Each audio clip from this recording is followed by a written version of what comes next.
오늘 말씀의 제목을 한번 따라 하시겠습니까? 에덴 동산과 감사의 영성. 에덴 동산과 감사의 영성, 이런 제목으로 말씀의 은혜를 나누기를 원합니다. 오늘 들어가면서 여러분에게 영화 포스터 하나를 보여드리기 원하는데 아주 오래된 거예요. 혹시 기억하실까요? 영화를 본 적이 있다. 영화 상당히 좀 오래되긴 했지만 사실 이 영화가 한글 포스터도 있는데, 한글 포스터를 제가 찾아봤더니 내용이 19금이야. 남녀 배우가 둘이 안고 있는 장면인데 조금 좀 교회에 띄우기는 너무 19금이다. 우리 또 중고등부 학생들도 참석을 했는데, 그래서 다른 포스터가 없을까 찾아봤더니 영어 포스터가 있었어요.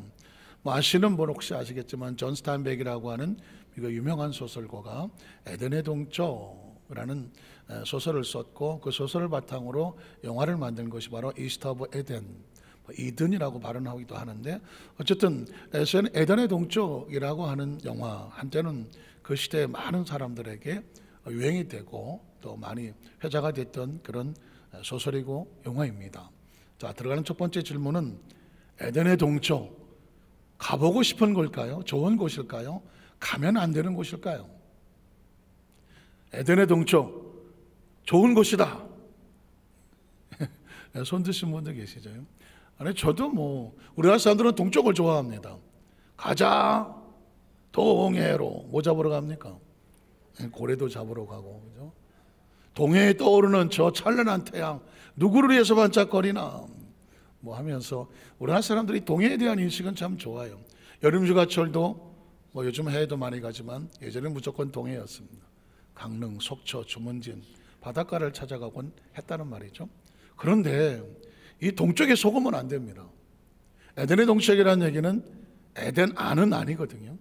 에덴 바깥입니다. 그리고 동쪽으로 가는 것입니다.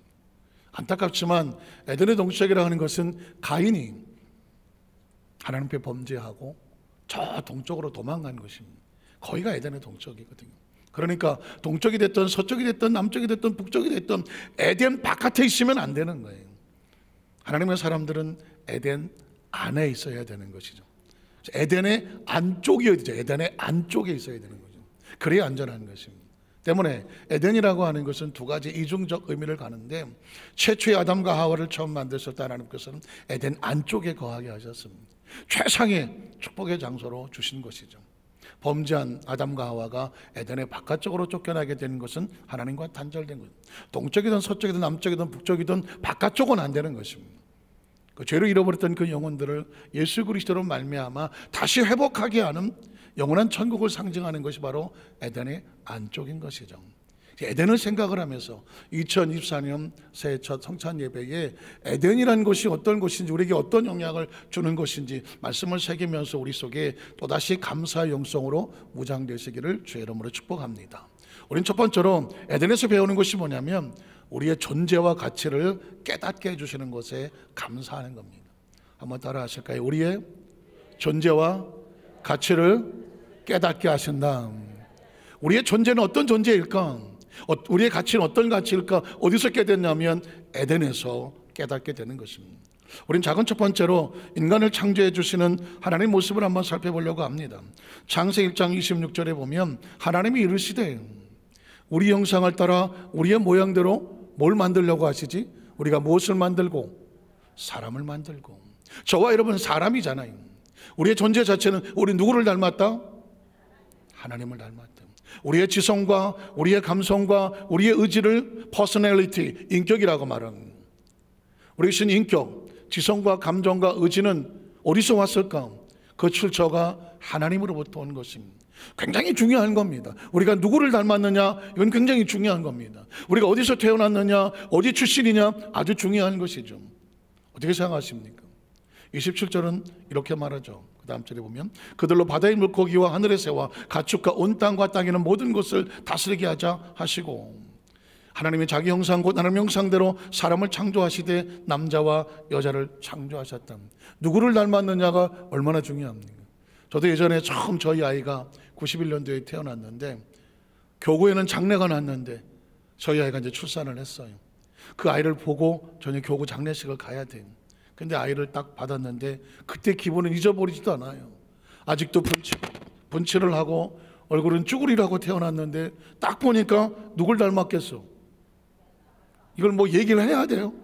이거 어디서 봤는데 어디서 봤지? 가만히 보니까는 저를 닮았더라고요. 쭈구리인데 온통 뭐 얼굴 쭈글쭈글한데, 이야, 그 감격이란 이런 말할 수 없더라고요. 자신을 닮았다는 것은 참 신기한 일입니다.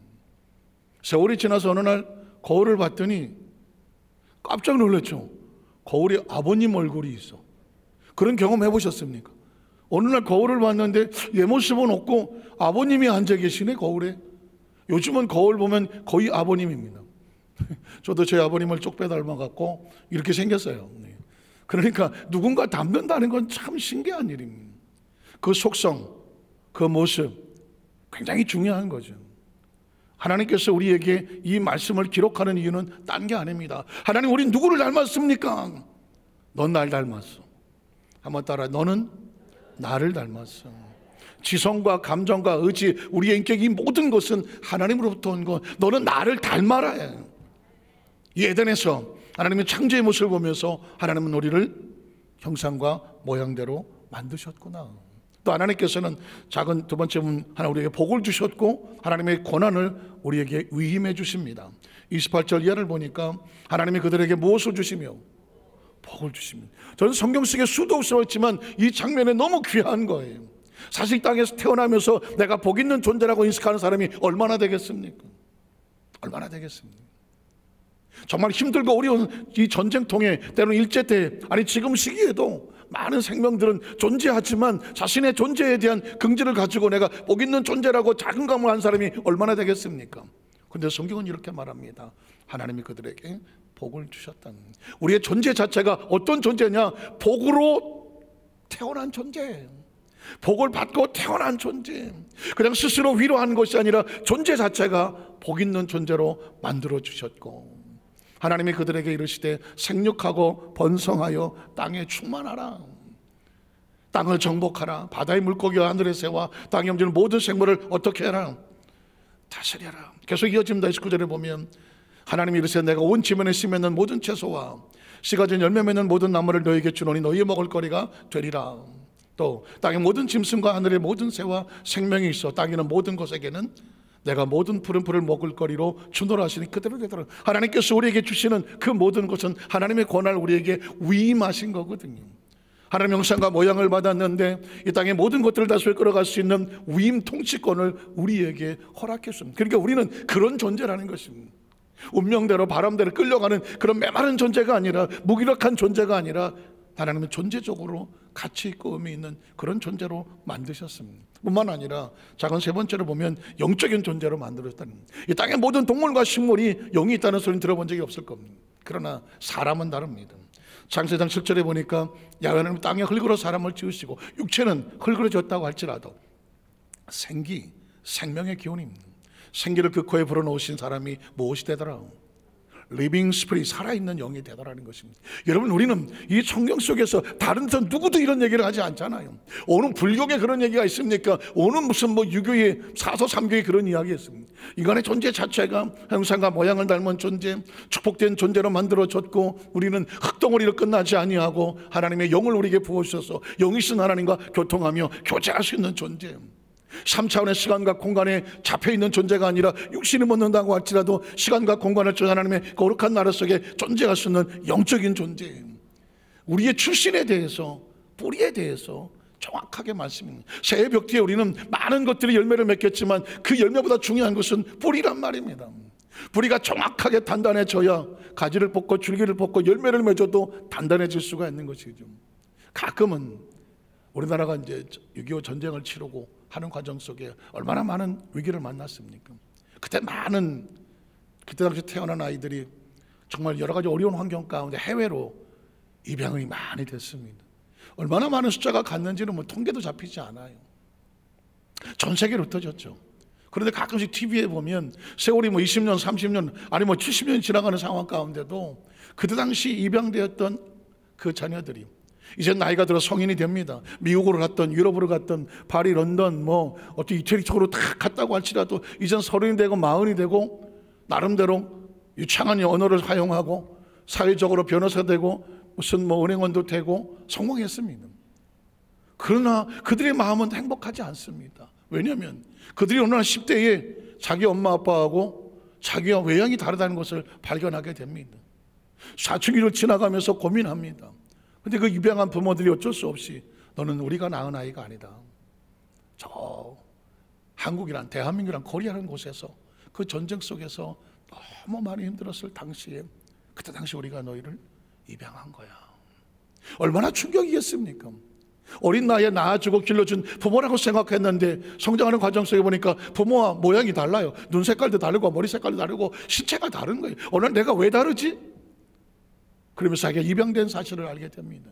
입양됐다는 사실을 알게 되면 뭐 그럴 수도 있겠지라고 살다 했지만 자신의 뿌리가 궁금해 견딜 수가 없는 거예요. 내가 태어난 나라는 대한민국이라는 나라는 어떤 나라일까? 나를 정말 낳게 하신 정말 친부모는 어떤 분일까? 나는 알기에는 형제가 있을까? 친척이 있을까? 그 뿌리를 생각하기에 견딜 수가 없는 거죠. 그래서 비행기를 값비싼 돈을 주고 비행기를 타고 한국으로 오는 겁니다. 정부의 도움을 받아서 그 자신의 뿌리를 찾아서 원적을 찾고 본적을 찾아서 가보는 겁니다. 주로 고아원을 통해서 홀트라는 곳에서 그렇게 입양이 됐기 때문에 기관에서 그 뿌리를 찾아가는 겁니다. 그들이 원했던 건 딴 건 아닙니다. 나를 낳아준 친부모를, 내가 어디서 태어났는지, 어떤 환경에 태어났는지, 형제는 있는지, 친척은 있는지 자신의 뿌리를 찾아서 그렇게 먼 그 길을 달려오는 겁니다. 정말 어쩐 부모들은 그 생부모, 낳아준 친부모를 만나서 울고불고 부둥켜 안고 그런 감격적인 순간도 있습니다. 그러나 어떤 사람은 아쉽게도 찾지를 못합니다. 대략 주소지는 발견했지만 더 이상 거기에 부모들이 살지 않고 연락처를 몰라요. 그런 쓸쓸한 발걸음을 옮기며 공항에서 이렇게 말합니다. 나는 포기하지 않겠다. 내년에 다시 오겠다. 난 내 뿌리를. 인간은 존재적으로 그렇습니다. 어디에서 와서 무엇 때문에 삶이 어디로 가는지 존재의 가치를 모르면서 이 땅에서 아무리 뭐 다른 것으로 행복의 조건을 찾고자 하지만 자신의 존재를 모르는데 누가 행복할 수 있겠습니까? 그래서 그 뿌리에 대한 그 안들을 가지고 또 찾아오고 포기하지 않는 겁니다. 사랑하는 성도 여러분, 성경은 창세기의 첫 번부터 우리에게 왜 이런 글을 기록하고 있을까요? 에덴을 왜 우리에게 소개하고 있을까요? 너희의 뿌리는 하나님이야. 하나님의 형상과 모양을 닮은 존재예요. 하나님께 복을 받은 존재예요. 소중한 존재예요. 그래서 이 땅에 존재하는데 아무런 근본이 없는 존재가 아니라 우리의 존재 자체가 하나님으로부터 하나님의 형상과 모양을 닮아진 존재라는 사실을 우리는 성경을 처음 펼치면서 출발하게 되고 2024년을 출발하면서 나라고 하는 존재 영적인 자존감을 확실하게 알게 되면 세상 어디 갖다 놓아도 당당하지 않겠습니까? 우리 자기서 한번 축복하실까요? 당신은 하나님의 형상과 모양을 닮았습니다. 복 있는 존재로 창조되었습니다. 하나님과 교통할 수 있는 존재입니다. 믿으십니까? 두 번째로 오늘 에덴에서 배우는 것은 인간을 위해서 최상의 낙원을 예비해 주시는 그 모습을 발견할 수 있어서 감사한 것입니다. 작은 여러분, 에덴을 만드시고 거하게서는 에덴을 왜 만드셨을까? 생각해 보셨습니까? 에덴이라는 단어는 다 낭만적인 단어고 참 귀한 단어고 듣기도 좋은 단어예요. 근데 에덴을 왜 만들었을까? 생각해 보셨습니까? 성경은 에덴을 만든 이유를 이렇게 말합니다. 창세기 8절에 보니까 야훼 하나님이 동방의 에덴의 동산을 뭐 하시고 창설하셨습니다. 뭐 하시려고 창설하셨을까? 그 지으신 사람을 거기에 주셨다는 겁니다. 누구를 위해서 이 창설이 됐습니까? 에덴은 하나님이 지으신 하나님의 자녀들을 위해서 창설된 거란 말입니다. 전 이런 생각을 해봅니다. 혹시 베이비 샤워 아십니까? 베이비 샤워. 아이가 태어나기 전에 미국에서는 이제 베이비 샤워라고 해서 어느 집에 아기가 태어나고 배가 이만큼 출산이 앞되면 친구들 친척들이 모여서 뭐가 필요하니? 그래서 그냥 리스트를 다 적고 야 내가 뭐 할게 해서 태어나기 전에 이미 잔뜩 쌓아놓고 기다리고 있는 겁니다. 우리나라도 베이비 샤워라 그래서 아이가 태어나기 전에 필요한 것들을 서로 막 사주고 준비하고 있잖아요. 태어나기만 하면 너 이쁜 옷을 입혀줄 거고 신발을 시켜줄 거고 이미 상상하고 있단 말이죠. 어쩌면 전 에덴 동산은 베이비 샤워가 아닐까? 하나님께서 인간을 창조하신, 이들이 살만한 아름다운 곳을 어떻게 지을까? 하나님은 고민하지 않았을까요? 흥분하지 않았을까요? 기뻐하지 않았을까요? 가장 아름다운 환경, 가장 아름다운 것, 가장 아름다운 먹을 것이 있는 것, 환경이 있는 것, 가장 행복하고 아름답게 이곳에 살았으면 좋겠어. 이게 하나님의 마음입니다. 다시 말해서 저와 여러분은 그런 존재로 만들어졌다는 것입니다. 이게 얼마나 중요한지 몰라요. 하나님은 저와 여러분이 행복하기를 원하죠. 이 땅에 삶을 살면, 이 땅에 생명 가지고 태어났을 때 소중하게 연단도 있고 어려움도 있고 여러 가지 아픔이 있겠지만 그럼에도 불구하고 난 이곳에서 네가 행복하기를 원해. 기쁜 삶을 살기를 원해. 이 생명을 가지고 소중하게 가치 있는 삶을 살기를 원해. 이게 하나님이 에덴에서 우리에게 보여주고 있는 하나님의 마음입니다. 에덴이라고 하는 것은 그냥 오다 가다 걸려들어진 경치 좋은 곳이 아니란 말입니다. 하나님이 특별히 예비하고 준비한 것이죠. 저와 여러분이 땅의 삶을 살아갈 때 하나님께서 우리를 그냥 네가 아무렇게나 살아가 아니라니까요. 생명 하나하나 소중한 하나님의 형상과 모양을 닮았으니 어떻게 살라고 하나님 안에서 기쁘고 감사하고 소중하게 행복하게 살기를 소원하는 것이 에덴이, 이 의미를 알면 우리 매일이 감사하지 않겠습니까? 하나님께서는 그 에덴의 동산을 장소로 하시고 그 지으신 사람을 거기 두셨다. 또 하나님이 그 땅에서 보기에 아름답고, 왜 아름다울까요? 보기에 왜 아름다울까요? 누가 보기에 아름다운 거예요? 아담과 하와 보기에 와 너무 아름답다, 너무 보기 좋다. 누구를 기쁘시게 하려고 하는 겁니까? 하나님께서 아담과 하와를 기쁘게 하기를 원하는, 먹기에도 좋은 나무가 나게 하셔서 누구를 위해서? 아담과 하와를 위해서. 저와 땅에 태어날 때 누구도 나를 잘 모르지만 하나님의 존재 자체는 이 백성을 위해서 너희가 행복하고 아름답게 살기고 보기도 좋고 먹기도 좋고 너희 생명이 아름다운 것을 내가 너에게 주고 싶구나. 이게 하나님의 마음 아닙니까? 또 그것에 보니까 16, 17절에 보니까 생명나무와 선악과도 있다고 말했습니다. 하나님이 그 사람 명령하여 이르시되 동산각종 나무 열매는 내가 임의로 먹다. 선악 알게 한 나무 열매는 먹지 말아라. 내가 먹는 애 반드시 어떻게 될 거다? 죽을 거. 이유는 딴 거 아닙니다. 사는 길과 위험한 길을 가르쳐 주는 것이죠. 그래서 너희가 안전하게 살기를 원하는 겁니다. 이 입양됐던 해입양됐던 사람들이 한국을 찾아와서 부모를 찾는 두 번째 이유가 뭔지 아십니까? 첫 번째 이유는 뿌리를 찾고 싶은 것이고, 내가 어디서 태어났나? 나를 낳은 친구는 어떤 분인가? 그리고 또 하나 찾고 싶은 이유는 딴 게 아닙니다. 내가 이 땅에 태어났을 때 환영받는 존재였을까?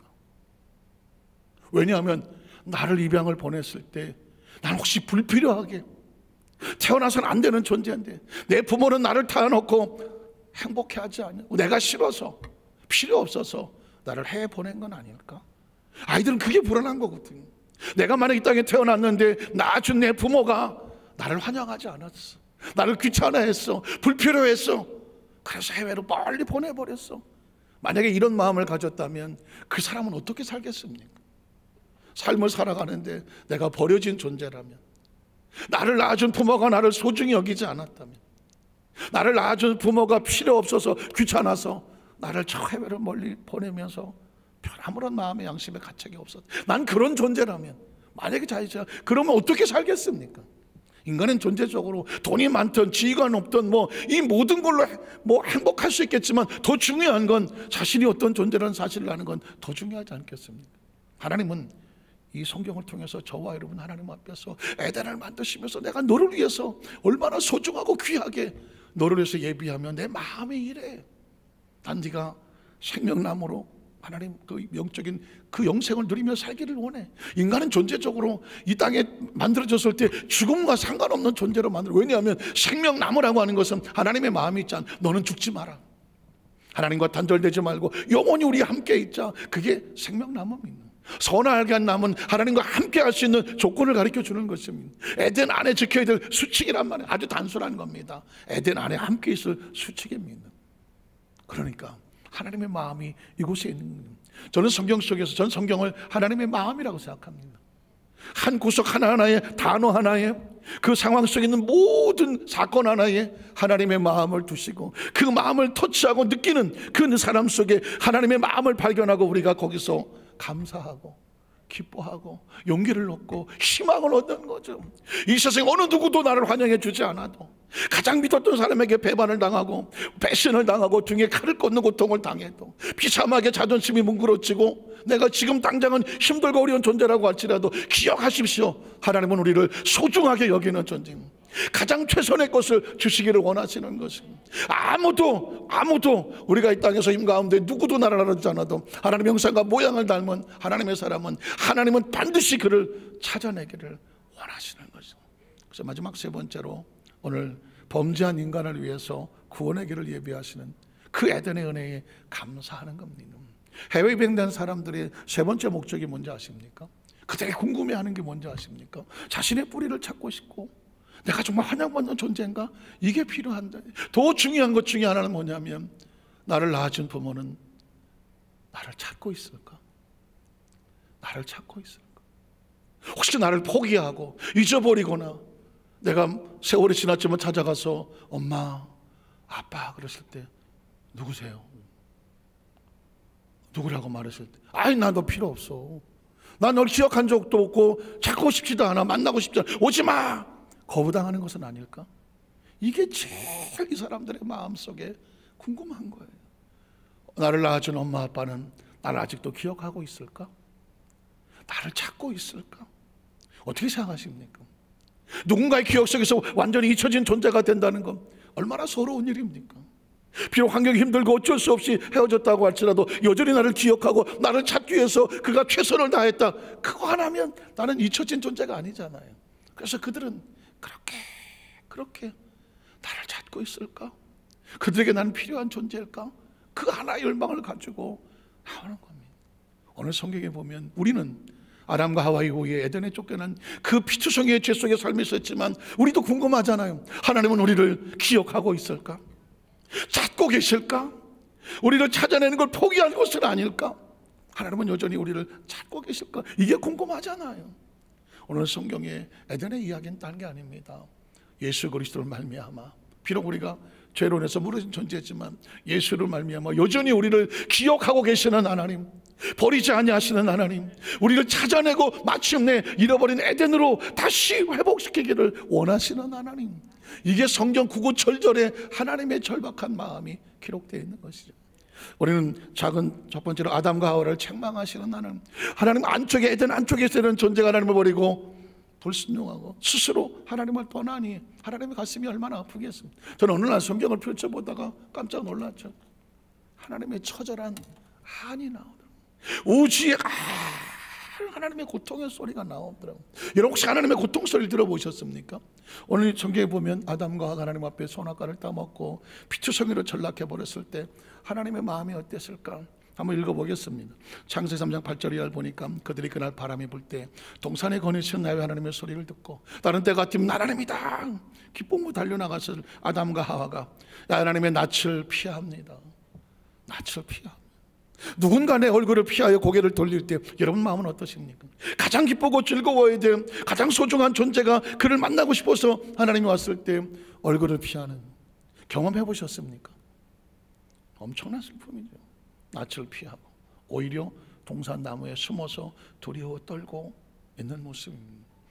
그 다음 절을 보면 하나님이 아담을 부르시며 어떤 마음이었을까요? 가장 소중하고 가장 가까워야 될 그 모습이 피투성이로 죄를 짓고 하나님이 두려워서 동산 나무 사이에 숨어서 그 모습을 바라보는 하나님의 심정은 어땠을 것 같아요? 어땠을 것 같아요? 여러분 잘 아시는 것처럼 하나님께서 아담을 부르십니다. 그에게 이르시되 내가 어디 있느냐? 어쩌면 이 우주 가운데 하나님은 지금 딱 한 소리 할지 몰라요. 넌 지금 어디 있느냐? 사랑하는 내 아들 딸들아, 나의 DNA를 가지고 형상과 모양을 당한 나의 자녀들아, 지금 네가 어디 있느냐? 예배는 하나님이 부르심에 응답하여 하나님 부르시는 그 자리에 나와 있는 그게 예배인 겁니다. 형식도 중요하고 뭐 다 중요하겠지만 예배의 진정한 의미는 하나님이 부르시는 그곳에서 하나님의 자녀들이 함께 만나는 것, 그게 예배입니다. 그래서 저의 개념으로 볼 때 하나님과 자기 백성이 만나는 예배가 무의미할 수가 있습니까? 아무런 역사가 없을 수 있습니까? 하나님이 자기 백성을 만나는데 자기 이름을 부르시고 하나님 우리가 여기 있습니다, 이게 예배입니다. 기억하십니까? 예배는 딴 게 아닙니다. 하나님께서 자기 백성을 만나는 것입니다. 출애굽 10장에 보면 하나님 앞에 단을 쌓고 감사 예물로 제대로 하나님 이름을 높이면 내가 그곳에 강림하여 그곳에 복을 주고, 하나님과 자기 백성을 만나는 월십, 가장 최상의 가치를 그에게 돌립니다 라고 하는 예배가 하나님과의 만남인 거죠. 만남인 겁니다. 예배는 형식이 아닌 겁니다. 예배는 무슨 절기가 아닌 겁니다. 예배는 이벤트가 아닌 겁니다. 하나님은 자기 백성과 절절하게 다시 만나서 회복하기 원하는 그 하나님과의 절기의 만남에 주님 우리가 여기 있습니다 라고 고백하는 신앙의 고백, 신앙의 고백, 사랑의 고백, 이 고백이 예배입니다. 지금도 우리는 하나님 음성을 듣습니다. 네가 어디 있느냐. 그 다음 절에 보면 이르되 내가 동산에서 하나님의 소리를 듣고 내가 벗었으므로 두려워하여 숨었습니다. 이 소리를 들어야 하는, 이 소리를 들어야 하는 하나님의 마음이 어떨까요? 혹시 아십니까? 부모로서 이 세상에서 가장 고통스러운 것은 자식의 비명소리. 자식이 병원에서 수술을 받거나 어떤 위치에 있을 때 자식이 부르는 그 지르는 비명소리 견뎌보시겠습니까? 저도 지금까지 보면서 별의별 일을 다 당했지만 가장 힘들고 어려웠던 것은 아이가 수술실에서 지르는 비명소리였었습니다. 그 비명소리, 이건 어떻게 표현이 안 되더만 가슴도 찢어지고 온몸이 찢어지는 것 같은 그 고통스러운, 가장 소중한 존재가 가장 고통스러운 모습을 바라보아야 되는, 그래서 여러분 부모의 가장 고통스러운 건 딴 게 아닌 거예요. 자식의 비명소리인 것 같아요. 오늘 하나님께서 기억하셔야 돼요. 자기 백성들이 세상에서 처절한 절망과 아픔 속에서 그 아픔 속에 눌려서 비명의 소리를 지를 때 하나님의 가슴이 어떨지 생각해 보셔야 돼요. 아담과 하와가 안타깝게도 선악과를 따먹고 주저앉아서 비추어있는 모습을 못 보는 거예요. 눈 뜨고 못 보는 겁니다. 하나님께서 그래서 누가 너의 벗었음을 내게 알렸느냐, 내게 먹지 말라 명한 그 나무 열매를 내게 먹었느냐. 혹시 만약에 영화를 찍는다면 하나님의 심정은 처절하게 눈물을 흘렸을 것 같아요. 처절한 고통이었을 것 같아요. 왜 그렇게 했느냐고 묻습니다. 13절 이하를 보면 하나님은 그래서 그 뱀을 심판하십니다. 야 하나님이 여자에게 이르시되 내가 어찌하여 이렇게 하였느냐. 여자가 이르되 뱀이 나를 깨물어 내가 먹었나이다. 야 하나님 뱀에게 이르시되 내가 어떻게 이렇게 하였으니 너희가 모든 가축과 들의 모든 짐승보다 더욱 저주를 받아 배로 다니고 살아있는 동안 흙을 먹을 것이다. 15절에 보면 구속사랑, 기독교 역사 성경 속에서 하나님께서 메시아를 예고하신 첫 구속의 예언이 창세기 3장 15절입니다. 그래서 요한복음 3장 16절이 하나님이 세상을 이처럼 사랑하사 독생자를 주셨으니 이런 자를 믿는 자마다 멸망치 않고 영생을 얻게 하심이라 구원의 메시지라고 하면 구약에는 창세기 3장 15절입니다. 내가 너를 여자와 원수가 되게 하고 내 후손도 여자의 후손과 원수가 되게 하리니 여자의 후손 내 머리를 상하거든. 예수 그리스도가 이 땅에 여자의 후손 동정녀 마리아를 통하여 이 땅에 오셔서 사탄의 머리를 상하게 할 것이고 그 사탄은 예수의 발꿈치를 상하게 할 것이다. 십자가에 매달아 죽어서 승리할 것 같으나 예수님이 부활하시고 그들을 위해서 다 이루었다. 구원의 길을 열어주시는 것이 바로 예수 그리스도인 거거든요. 예수는 바로 우리에게 새로운 에덴의 길을 회복하게 하시는 겁니다. 예수님의 사역을 보면 자기 백성을 찾으시는 하나님의 절규가 보입니다. 마태복음 1장 20절에 보니까 이 일을 사역할 때 주의 사자가 명하리되 다윗의 son 요셉아 네 안에 마리아 되기를 무서워하지 말아라. 마리아가 잉태된 것은 무엇으로 된 것입니까? 성령으로 된 거예요. 이게 바로 창세기 3장 15절에 여자의 후손인 겁니다. 남자의 후손이 아니라 여자의 후손이어야 될 마리아가 동정녀를 통하여서 성령 잉태되어야 될 이유는 뭐냐면 약속대로 여자의 후손으로 이 땅에 오신 분이 메시아라고 말하는 것입니다. 21절에 보면 그는 와서 무엇을 할까요? 아들을 낳을 것이니 그 이름을 예수라고 하라. 예수의 이름의 뜻이 뭘까요? 자기 백성을 그들의 죄에서 뭐 할 거다? 구원할 겁니다. 죄라고 하는 것은 에덴 막경입니다. 동쪽이 됐든 서쪽이 됐든 남쪽이 북쪽이 됐든 간에 처절 하나님의 단절을 말하는 것입니다. 그런데 그들을 건져내서 어디로? 에덴의 안쪽으로. 구원이란 딴 게 아닙니다. 건져내는 겁니다. 에덴 밖에 있던 존재들을 에덴 안으로 끌어당기는 것입니다. 잃어버렸던 것을 회복하는 것입니다. 기억하십니까? 예수님을 믿으면 예수님 밖에 있어 에덴 밖에 있던 존재를 에덴 안으로 운명을 바꾸는 사건입니다. 여러분, 그래서 예수를 믿는다고 하는 것은 종교 중에 하나가 아닙니다. 예수를 믿는다는 도덕과 윤리도 아닙니다. 수양이 아닙니다. 착해지는 것 아닙니다. 그 정도 손을 띄워놓는 것, 존재 자체가 달라지는, 하나님의 형상과 모양을 하나님 안에 있었던 존재가 잃어버렸던 존재라는 다시 회복되는 겁니다. 다시 회복되는 겁니다. 마치 탕자가 집을 나갔지만 다시 아버지 품 들어서 다시 아들의 자리를 되찾는 거란 말입니다. 그러므로 이건 저와 여러분의 운명이 달려있는 겁니다. 예수 믿는 건 옵션이 아닙니다. 믿어도 좋고 안 믿어도 좋은 것이 아니라, 적어도 인간으로 태어났다면, 다른 종물은 잘 모르겠지만 인간으로 태어났다면, 형상과 모양을 닮은 하나님의 자녀로 태어났다고 하면 잃어버린 하나님의 자녀의 지위를 되찾는 것이 뭐다? 예수를 믿는 겁니다. 이게 예수를 믿는 겁니다. 다른 길은 없습니다. 오직 예수 외에 다른 길이 없고 다른 구원자가 없습니다. 오직 예수 그리스도만 자기 백성을 저들의 죄에서 건져냅니다. 예수님 다니면서 그래서 병든 자들을 내버려 두지 않았습니다. 마태복음 4장 23절 이하를 보면 예수께서 온 갈릴리에 두루 다니십니다. 왜 예수님은 다니십니까? 잃어버린 자를 찾아서 자기 백성을 찾은 사랑의 발걸음이 그들을 해당해서 가르치십니다. 뭘 가르칩니까? 에덴의 회복을 가르치는 겁니다. 천국 복음을 전파하시며 너희의 원래 고향은 에덴이다. 천국 복음을 전파하시며 백성 중에 모든 병과 모든 약한 것을 고쳐주시는, 원래 에덴엔 병이 없었습니다. 원래 에덴은 죽음이 없었습니다.